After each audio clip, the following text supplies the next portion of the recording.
Welcome to Spiritual as Fuck, Spiritual as fuck. where spirituality meets the real world. I'm Liz Volpe, social entrepreneur, psychic medium, teacher, and founder of the Intuition Academy. I am passionate about inspiring people to dream big and change the world.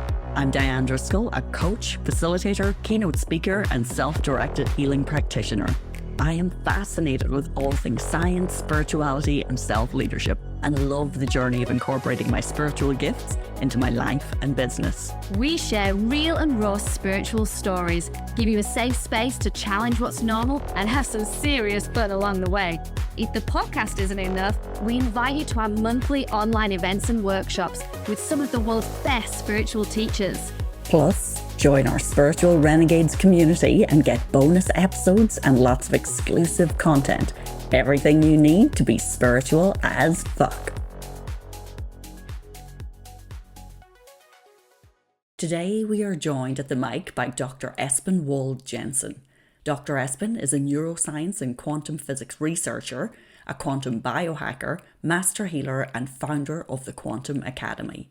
In this episode, Dr. Espen shares with us how he went from having 2 broken legs and a near-death hospital infection to healing himself from the inside out, and then going on to helping over 250,000 students worldwide to reach their personal and professional potential. Welcome back, everyone, to yet another episode of Spiritual as Fuck. And today, as always, we've got a very interesting guest. Now, where do we even start? Dr. Espen, firstly, welcome. Thank you. Coming all the way from the Gold Coast today. Yes, absolutely. It's a pleasure. Now, some people may be aware of your story and what you do because you do some incredible stuff, which I'm sure we're going to touch on. But today we're going to kind of go from that spiritual lens because your story is, I'm going to call it inspiring, but also you've been through some really crazy stuff. And I want to start right in the thick of it because in your early 20s, you had what I would call a spiritual experience when you had a near-death experience due to having a really severe motorcycle crash, where the doctors gave you a 50-50 chance of actually losing your leg. So can we go dive in right there? Absolutely. Can you tell us about that? The beautiful thing about this human experience, I think, is that when we realize that we're living in a growth-based universe, we can actually see the things as they occur for having just as many benefits as drawbacks. Because in the moment, it's challenging because there's so much pain there. But if we can realize who we are, we can always change the story. We can't change what happened, but we can change the story. So I was, early 20s, living in Melbourne. I just came from Norway to study in Australia. Lived here for a very short period of time, just a matter of, less than a year. Just returned from Norway because my mum had been diagnosed with terminal cancer. Flew back to Australia, had a lot of unresolved emotions, I guess you could say. I think many of us have had an experience like that, or perhaps even been raised in families where it wasn't really common to talk about emotions. And I certainly was one of them. So I had a lot of suppressed emotions. And, as I say, what do you get when you put a young man with ADHD and a lot of energy on a big motorcycle with unresolved emotions? You get a great universal lesson. Yeah. So, I lost, broke both my legs and then ended up in hospital. And they put me back together, 16 bits of, metal, bolts, pins, plates and screws, etc. And then got myself back on my feet. And then about a year or so later, I went back to the hospital to take all the metal out. And that's when I got an infection from the hospital. And that's what almost killed me. Oh, wow. Okay. So you kind of back on your feet and feeling okay and got back into life. So how did you feel when that happened? That must have been a blow. The accident? Or just actually going back and hearing that there was something wrong and the infection. Yeah. So I went back about a year later to take all the metal out because there was a bit, the longest rod was 45 centimeters long. So it was longer than my femur, standing up through the thigh bone, scratching into my pelvis as I was walking. So there was a lot of scar tissue and things like that in there. So, multiple operations and whatever. But when they took it out, I didn't realize that I had got an infection until weeks later when I was sitting in the library and suddenly I thought someone spilled coffee on me and it was just, blood and pus everywhere. swabbed my in pathology and gosh. sent off, and came back as a staph infection. So it's Oh, kind of bacterial infection that does not respond with antibiotics, if at all. And so, yeah, long story short, I almost died twice because I lost 15 kilos fighting for my life with the infection. I did everything I was told. And the mistake I made, if I can make a point, which is part of what I teach now in our philosophy, in terms of every person listening is the healer. If we can realize that we are the ones doing healing, we can create magic in our own lives. But I didn't realize that at the time. I had outsourced, permission to heal to the doctors and the surgeons and the nurses and the drugs. And I lost 15 kilos and almost died. Firstly, the modern medical system saved my life, because if it wasn't for the ambulance, I might not have been alive. yeah. But as I teach, there's a big difference between sick care and healthcare. So I almost died twice. I was blessed enough by Creator to be, I remember one day the surgeon came in and looked at his charts. He looked at me, shook his head. He said, either we take your right leg from the hip and down to stop the infection from spreading, or if we don't, if it attacks your internal organs, you get sepsis, then you die. In that moment, I realized that I had outsourced my healing, that I was waiting for other people to tell me if I was getting better or worse.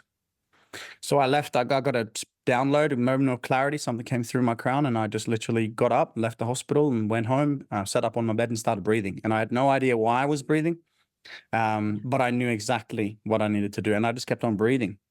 And 3.5 weeks of breath work, really intuitively, more than anything, I healed from having an infection for a year and almost 2 months.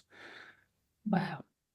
Can That's we crazy. dig into that a little bit more? Because I like that moment, and you use word like downloads, breath work, things like that. But just for our audience, when you say that you had a download in that moment, and we look at things in our life, like there's the moment that we're going through things, and then there's the many years later, the reflective process and all the learnings.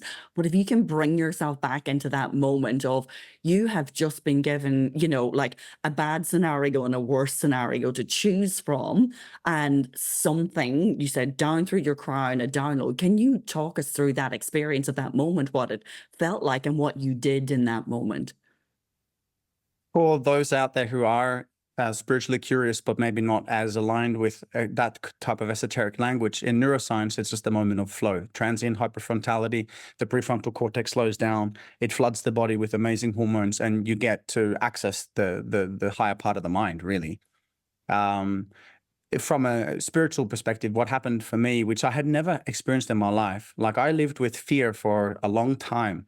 I came to Australia, I had no family, no friends. I made, friends with some people here when I first got here, but I came all by myself. So in and out of surgeries, hospitals, wheelchairs, for a while was a very scary process. A lot of fear there. Will I be okay? Will I have enough money now that I can't work? All of these things. Will I lose my leg, etc. And so there was this lower frequency of fear and I guess unsafety leading up to it. But when the surgeon said that, it was just something else that took over. And it was a moment of absolute clarity. And I had never had such a moment in my life ever before that time. And it was just, the interesting thing was, there was such a knowing that there was no ounce of fear or uncertainty left. And I just went, okay, well, I guess I got to go home and breathe. So here we are. I got 2 legs. It worked out. I love that you trusted that. Absolutely. But it is that strong sense of knowing, when you know, and you've almost got no choice but to trust. Exactly. And I love that it sounds like you completely removed yourself from that situation and then trusted that intuitive hit more. And you say you were doing breath work. Can you describe the type of breathing that you were doing, or the breath work? Because if it was intuitive at that point in time, you may not have been familiar with all the techniques you probably are today. But what was that for you that you started breathing? The podcast is called Spiritual as Fuck, right? So it depends. We can keep it 3D, we can keep it 5D. It depends on how you want to look at it. You can be real and raw on this podcast, let me tell you. Bring it anywhere it needs to go. In essence, what I believe, which I can't prove just yet, we are in an official research partnership with James Cook University here in Australia from the work that we're doing with our students in the room. So it's great to get this kind of research out there as well, peer-reviewed research. But if you want to go into the truth of what I believe happened, is I got a gift from Creator that I needed to lose everything within myself in the sense of the old paradigm.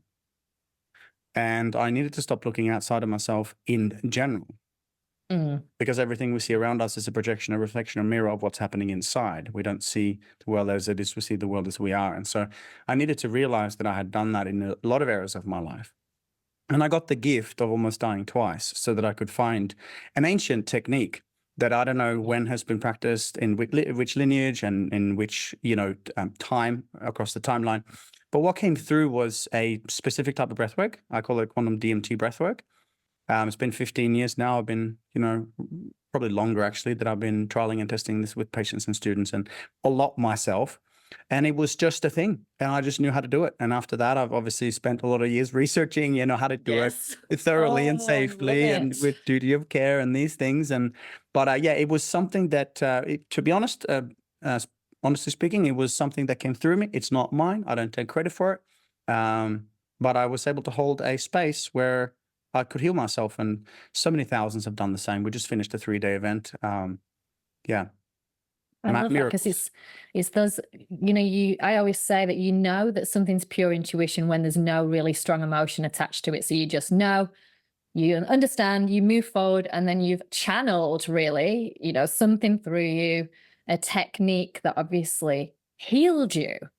Yeah. So you actually completely healed yourself from that point onwards, didn't you? Can you share what that looked like? Well, the thing I always say, there's a new podcast, there's a new Netflix documentary coming out soon called Quest for Youth. I talk about this there with Dispenza and Lipton and a couple other amazing great parts of the story there. In essence, the way I speak of this is, when the spirit, the soul comes in and you're born, you take your first breath. When the spirit leaves, you take your last breath. In many indigenous languages around the world, including here in Australia, the word for air, breath, and spirit is the same thing.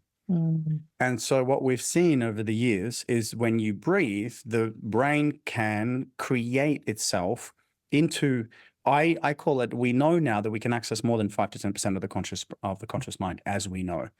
But what we're also seeing with our clients, which is really quite interesting, is that when they breathe in this specific rhythm, which is in alignment with the already existing torus field, the torus field, the electromagnetic field of every cell of the body, and of course, from the heart as well. And the earth has a north pole and a south pole, is a giant torus field. So when we breathe in alignment with this existing electromagnetic field, and we breathe through the Kundalini energy from the base of the spine and we move it up, we hypothesize now, what we see now, what I believe is happening, what I know is happening that I'm looking to prove, is that we increase energy, frequency, and vibration in every single cell of the body, because air and breath equals spirit. So you can fill up with light and you can accumulate a lot of energy moving through you. And as you know, by the law of transmutational perpetual energy, you cannot create nor destroy energy. If everything is energy, you can move it through the system if you know how to breathe. And so in essence, if you look at breath for a hidden superpower, it's literally hidden right underneath your nose. I mean, Wim Hof has proved this. We know this. Yes. And it's been for thousands of years. It's been ancient. It's either been hidden or it's been lost. And I'm telling you, it's coming back. And it's an honor and privilege just to hold a little bit of that space and make sure that it's done in a sacred and a safe way. Because what we're about to experience, I believe, as a humanity is an incredible leap of evolution. And breath, I believe, has a lot to do with that. I think that's exciting. Absolutely. And so important, because even, thinking of the amount of trauma that people have experienced, and obviously in different parts of the world, there's a lot more trauma that is held, or generational trauma, but trauma being held in the body and using something like breath work to be able to shift that energy, move it through your cells, like that transformation, and just the ability to raise the, the level of consciousness of humanity through something as simple as breath work is phenomenal. Like, and it's free and accessible to all of us. Exactly. We just need to have the curiosity and, take the action to have it part of our daily routines. Because I know for me, it has been transformative in my life. And I know I've heard you say elsewhere that it, was life-changing and life-saving for you, because literally that was what helped you heal from the inside out. And along with breath work, is there anything else in those early stages, as you were learning to heal yourself and trust yourself in that healing process? Was there anything other than breath work that, that was part of that healing journey for you? Yes, for some primary modalities. And that was the biggest thing. And this is neglected. I'll keep it super simple, but it's really important to drop into this aspect, because I think most people know how to set an intention. You know, I want to heal my body. I want to have a beautiful relationship. I want to, you know, have more money. I want to feel happy. That is a mental construct of thinking, which is the masculine component of the two. And but the feminine aspect, the creative aspect, the womb that gives life to it, is of course the emotion. So it's as if the thoughts, the way we think is the language of the mind, and our feelings and emotions is the language of the body. Now, in order to create something, in order to have manifestation by the law of attraction, you need the equal and opposite polar, as in plus and a minus, the masculine and feminine, the electric and the magnetic, as we know. So what most people are doing is they're trying to manifest with the thought and the intention without an elevated emotion. And if the emotion is not equilibrated to that, it's not in coherence, you won't have the creation that you want. You manifest what you are vibrationally, you manifest what you are emotionally.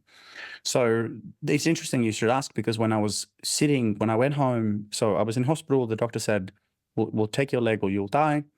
And it was a big fear for me, because when he said, take my leg, I thought of my sister, because she was born disabled. And when he said, you might die, I thought of my brother, because I found him passed away when I was 5 in his bedroom. And he was only a baby. And so it was like two major fears, primal fears coming up. And it was the death of everything, the death of the ego to be able to come through. As I went home and I sat up and on the bed and I started breathing, in through the bottom, out through the top, for the lack of a better comparison, a holotropic type breathing, mouth breathing, a lot of energy, a lot of air. As I was breathing, I was picturing, and I'm not doing this deliberately, I'm breathing a second or third day, and visions of my brother as I found him passed away was coming up from the unconscious. And my thought was like, I don't want to deal with this. This is not what I'm doing. I've got to deal with the leg. I've got to deal with the infection. And I'm breathing, and something else came up, when I'm dyslexic. And so I couldn't read or write well when I was a kid. I can do things now that people can't even dream of, but I didn't realize that back then. So the memories of being bullied as a dyslexic kid was coming up. And I'm like, and it took me until the next day to realize that what was happening when I was breathing is that, as we know, as Dr. Bruce Lipton says, that 98% of our thoughts and realities and emotions, the way we see reality, is not ours. The programs that we borrowed are not necessarily originally ours. So our thoughts, patterns, beliefs, and emotions are inherited in many ways. So as I'm breathing, this stuff is coming up and it's coming out. Wow. And every time I'm letting go of a fear or a doubt or a guilt or a shame, my body feels light, my body feels strong, my mind feels clear. I am not sad, I'm not scared, and I'm purging physically. It's coming out. And so I was able to hold it. And like I said, for about 3.5 weeks. But to answer your question, not just after breath, but coupled with breath comes the realization that our emotions, the way we feel, equals directly our quality of life. And most people have never been taught about emotions or had the access to curriculums where we can actually heal those lower frequency primary emotions of the past often, and then bring them up to a high level, from fear to love, contraction to expansion kind of thing. So that's the kind of curriculum that we offer, because we know that emotions equals quality of life. And when we can emotionally become equilibrant, we can vibrate at a high capacity and achieve and attract anything that we want from that perspective. So you're purging all of these emotions. I just keep on imagining what your friends and family would have been saying to you at home when you said, oh, by the way, I've actually just left the hospital here and I'm just breathing. Like, get back there. Did everyone think you were like crazy at this point? Well, the thing is, I want to emphasize, this is a great question, actually, because you got to remember, I did as I was told, quote unquote, for, a year and a month, almost 2 months.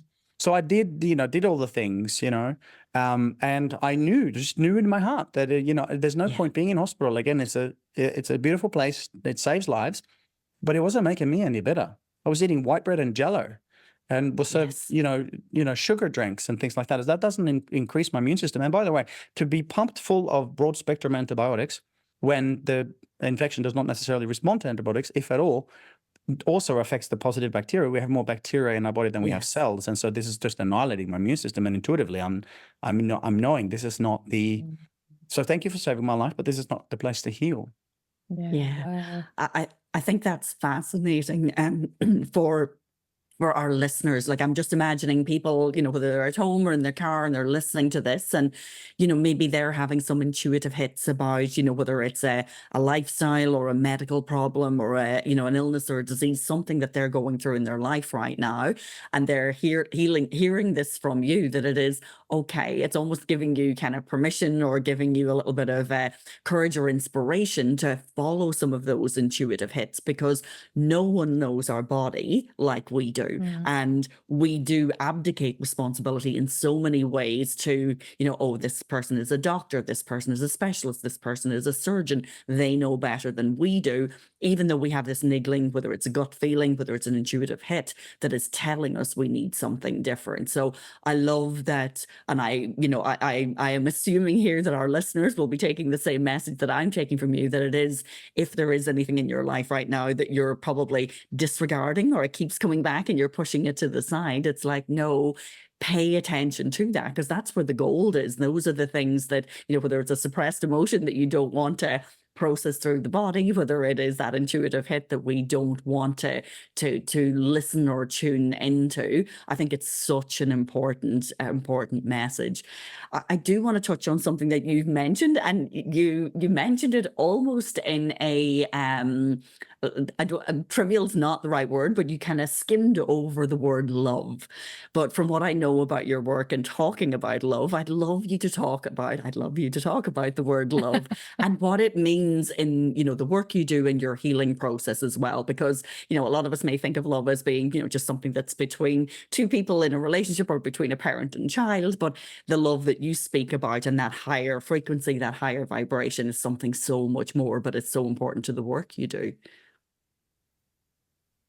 It's almost as if I feel like I need to take a breath before I speak to this, because it's just a privilege to be able to talk on such a topic in the first place. My belief is that love is the fundamental constituent of the universe. That it's not like we have love or experience love, we are love. And anything else is an illusion, a distraction, an opportunity to heal.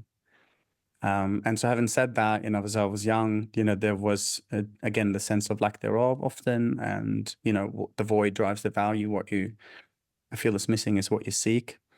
And really, it all comes down to recognizing that life is better with love, and we are love. And it's not like if we go from wherever we are or experience our reality, we're not going towards love. It's simply that we're peeling away layers and coming home. And I think this is a very important distinction, because if we understand that we are love, our love is what unites us. We know through science, by the 12 universal laws, the law of divine unity, this is what connects us all.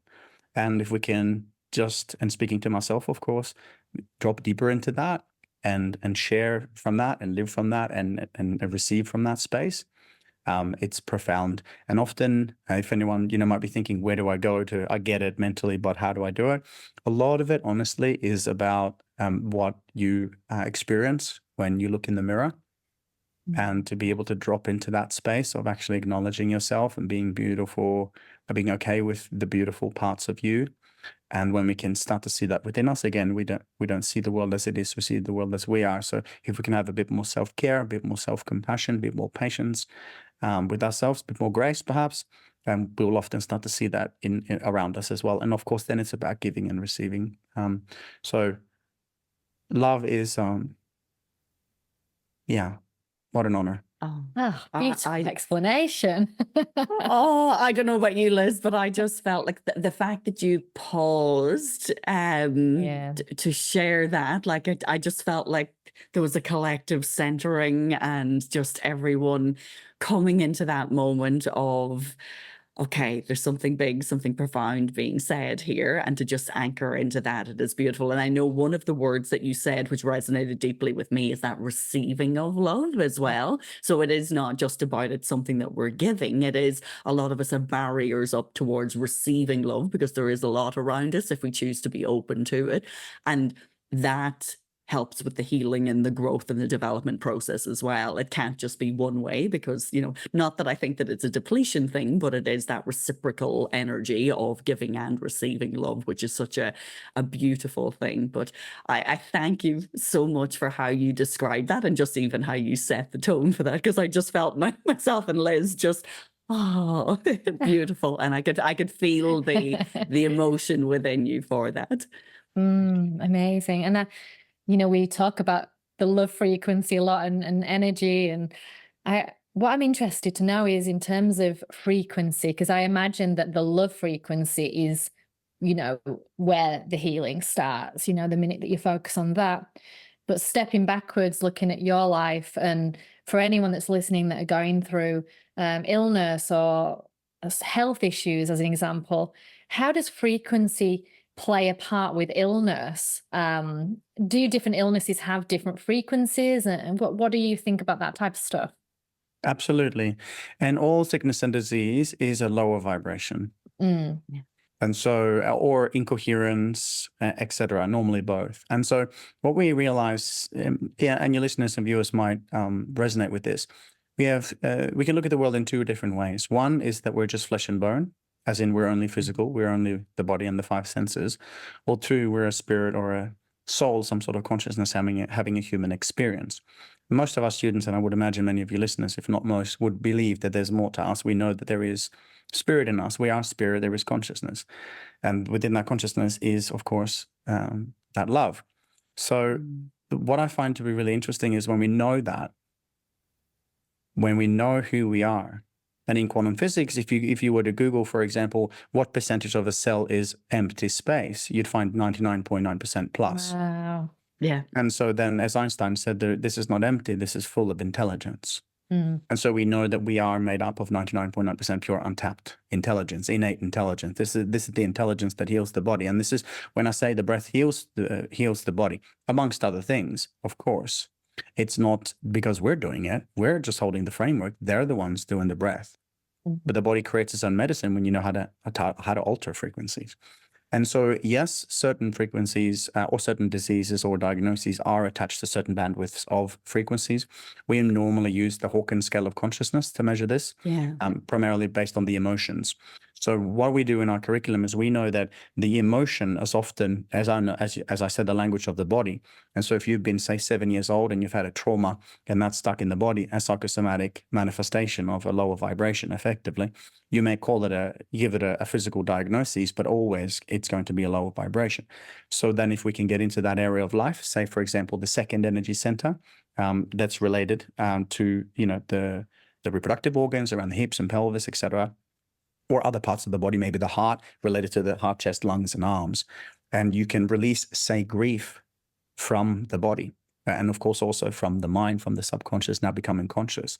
You can release that grief. And the way we often do this is to remind people that, hang on, again, to come back to the question, are you one, only flesh and bone, or two, are you spirit?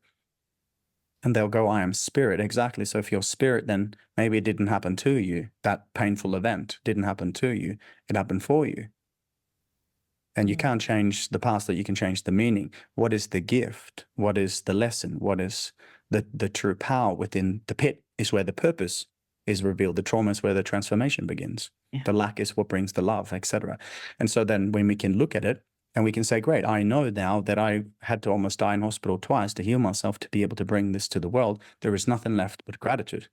So what happens now, to answer your question, is that the vibration emanating in and out, of course, of that specific energy center overall in my field is no longer that of grief at 75 on the Hawkins scale, but at love at 528 on the scale. So then, of course, as we know, we are the field, we are the 99.9% that is pure consciousness, that has intelligence, and that emanates out and creates the body and the flesh. And so when you change the field, the vibration within the field, you of course change energy, frequency, and vibration and matter. And that's why healings happen in our rooms. And with breathwork across the world, it's not just our work, and it's not just breathwork either. Emotional work is big, and so on and so forth. But that is the way I could explain how to shift energy, frequency, and vibration. And the core of it is in the subconscious mind, the stored emotion. That's, of course, the issue in the tissue or a diagnosis. And when you change the story, you change the vibration. you change your life. Dr. Espen, do you believe that anyone can heal themselves? There is a yes answer, but there's a caveat to it. That is if the person wants and believes that they can. If the person deep down has a connection to the wound or to the trauma, which gives the ego meaning, I am this way because of him or her, it is a justification for certain behaviors, then not always. And similarly, if the person truly deep down does not have the core belief that it is possible for them to heal, all of their cells are listening. And as we know in epigenetics, this has a direct effect on the tissue. So with the caveat of if the person really wants to and really believes that they can, absolutely, everything can be healed. And I'm not talking about at this point in time, people like my sister who are disabled standing up and walking again. Some of the extreme cases is not what I'm referring to. At this point in time, let's make that clear. However, miracles are happening. People are, they can't see. I had a woman on Sunday. She had complete blindness in one eye for 2 years and tunnel vision in the other. And after the breath work, she stood up, and we've got this on video. She stood up and she's just crying. She's pointing, I can see you. I can see you. I can see you. And again, it's because she was able to let go of huge emotional trauma, spend 3 days, letting go of these splinters, letting go of these lower frequency emotions, and breathe and move energy up to the brain and to be able to experience the change of physical reality when you change consciousness and you change the energy in the field. It's pretty powerful. You must have the most amazing amount of gratitude to be able to facilitate people through that type of healing. Wow.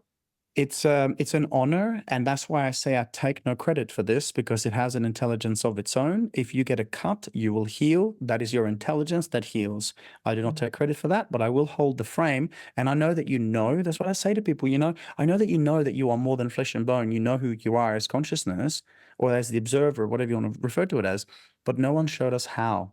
And that's what I've discovered over 20 years of research is okay, so we put that together there, and then we do the breath there, and then we heal these emotions, and then it's been very interesting. Yeah.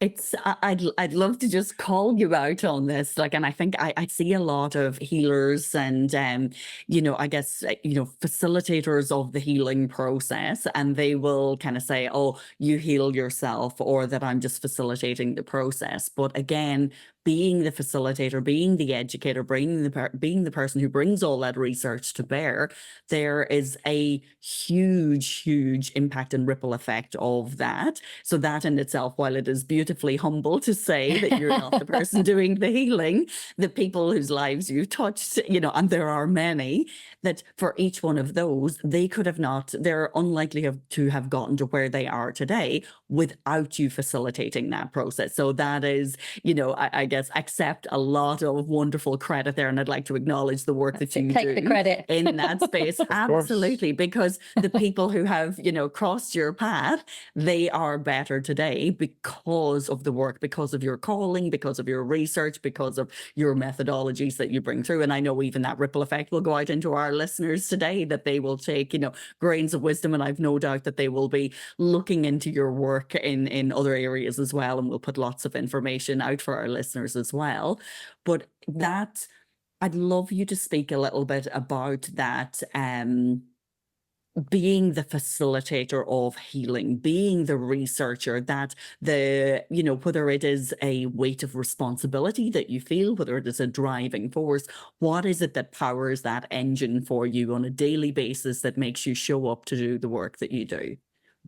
You may call it whatever you want. Some people call it the quantum field, if you keep it scientific. Some people call it consciousness. Other people call it God, Allah, Jesus, Buddha, Yahweh.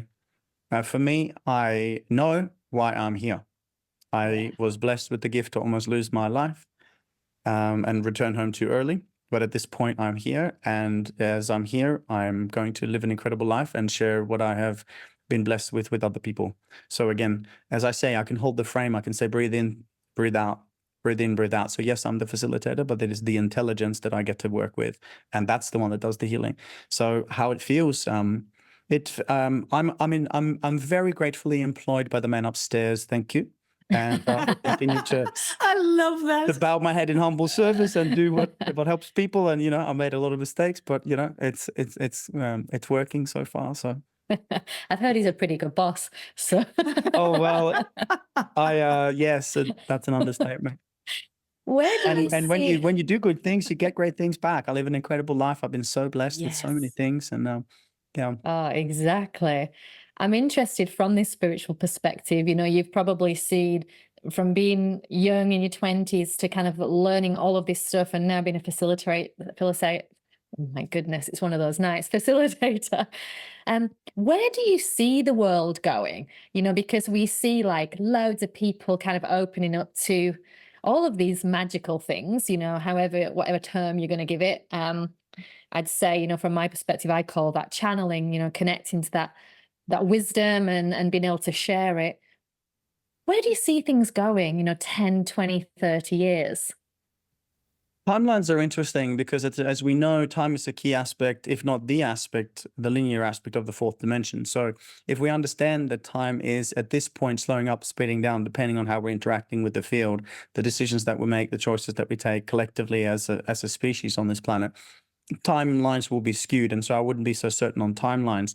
What I would say, the most important thing is to be really clear on what you want to create and to live that heaven on earth every day. Because people will say, what is happening to our reality? And that's a great question, because maybe there is some sort of intelligence at play and maybe part of it is fate. But we know that part of it we can interact with and co-create with. And this is where we have our power. So if we can understand this and we can show up every day with asking the question, how would love respond?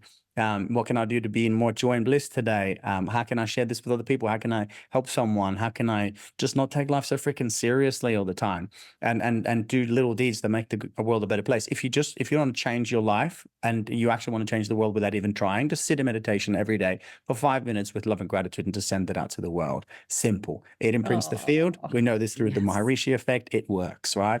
And so I see the world as going in a beautiful space. I believe there's been, I study major cycles and seasons, the 26,000-year cycle, the precession cycle. Plato referred to it as the great year. I look at the seasons. I understand how this is a cyclical universe. And seeing the path that we're on, there's a very, very low chance, extremely low, this is my belief, very low likelihood that we're going to blow ourselves up and not be able to rise from this as a collective consciousness, as coming into coherence with our mother and living beautifully on this planet and with each other. There's extremely low chance. I believe that God, that light has already won. And now it's experiencing inertia as we go through literally a rebirthing process collectively, as we're shedding what has not worked before. We know that from the end of the Mayan calendar, 2012, the Earth was the furthest away from the sun, spinning on an axis precession. We were literally in the dark ages, less photons, less particles, waves of light entering our atmosphere. We see now a lot of light is coming through the atmosphere. Solar storms and flashes, a lot of changes are happening. And I think it's held, I think it's protected. I know in my knowingness that, not the good guys have already won, but the light has already got the momentum now. So I think really now it's a part of deciding to co-create with what we can see as a collective consciousness, as a species coming together. As Gandhi said, to create the change we want to see in the world. And every day, all we do is just trust, have faith, remember who we are. Fear is not real. Fear is experienced, yes, but it's not real. Your soul does not fear. Your soul does not wake up tired or pissed off or upset or angry. It just loves. So if you remember that soul state of unconditional love and just show up with more love and have a beautiful life and take care of each other. And we're going to realize that heaven on earth is here before we even know it. That has to be a snippet there. I feel like we all need to listen to that every morning. Absolutely. Yeah, that'll supercharge our morning for sure. That was cool. Thanks for listening. Oh, amazing. Sorry, Liz, I was just going to ask about, I'm always fascinated by people's own spiritual practices, like as in, what are some of the things that you do on a daily basis? Because obviously you teach a lot of others, different practices, but we all have our own things that we do that kind of set us up for success on a daily basis, or that keep us connected with divine source. Can you share some of those, spiritual practices that you have with our listeners? Yes. Absolutely, my pleasure. And firstly, to be connected to divine spiritual source is also to be connected to yourself. It is to see your body as something sacred, the only place the spirit gets to dwell for now. You must treat yourself as something sacred, and as I say, when we do the emotional clearing work and we heal our emotions, we don't want to eat crap because we don't need the dopamine hit anymore because we feel so great in our bodies.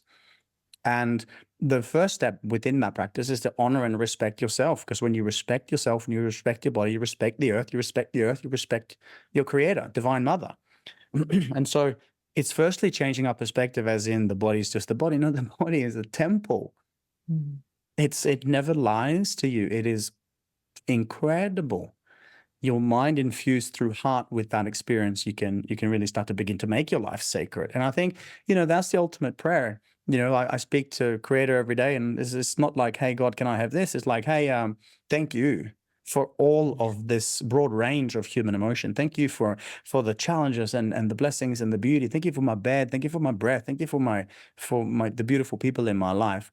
And if we can bring that back, we can, and instead of just saying a prayer or meditating, some people don't pray, maybe they don't have a conversation with the Creator, of which I'd ask, if you believe there is such a thing as a Creator, what is your, how would you relate and communicate with such a beautiful, divine, loving spirit, if that's a thing?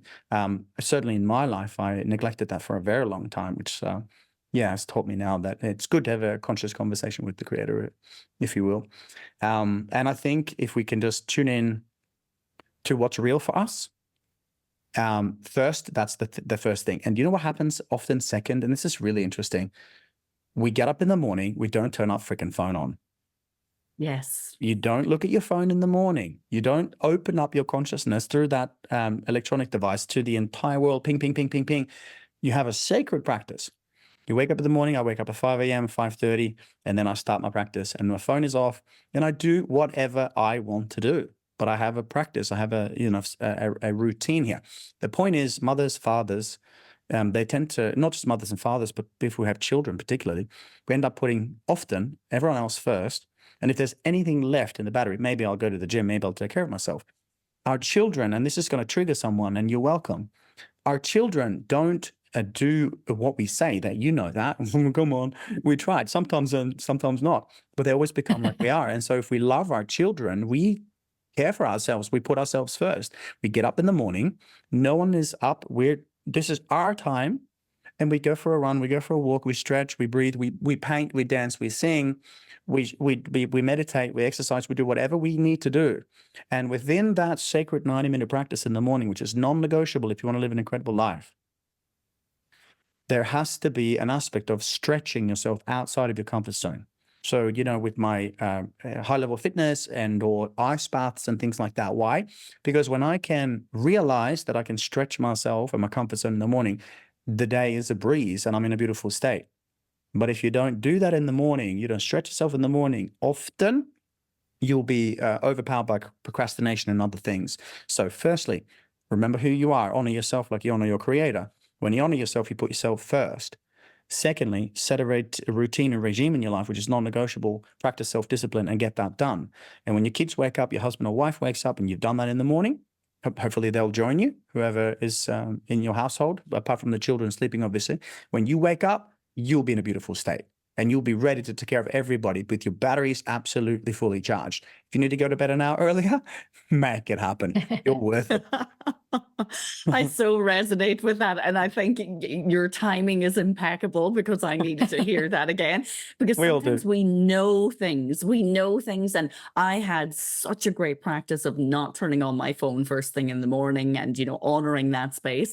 But since moving over to Ireland and I'm, here, so I'm still juggling a lot of that. When I wake up, the rest, it's like, okay, bing, bing, bing, all these messages. And I feel like my first thing is to respond to what's happening. And I've already noticed, because like a self-observation over the last week, it's like, nah, okay, I need to go back to my practice of the world is shut out. Once this, once I'm looking after myself, then I can give better to my family. I can give better to the world. Whereas if we do that instantly giving of ourselves to, and reacting, it's not a great place to start the day. And while I know that, and I had a great practice for a long time, I have slipped out of that. And I'm sure there's other people listening thinking, yeah, I need to go back doing those things. Yeah. It's like you go back to the gym after a while and you were going great guns and now you've had a lapse. It takes a while to build that back up again. So it's better to maintain the practice than it is to fall off the horse, so to speak.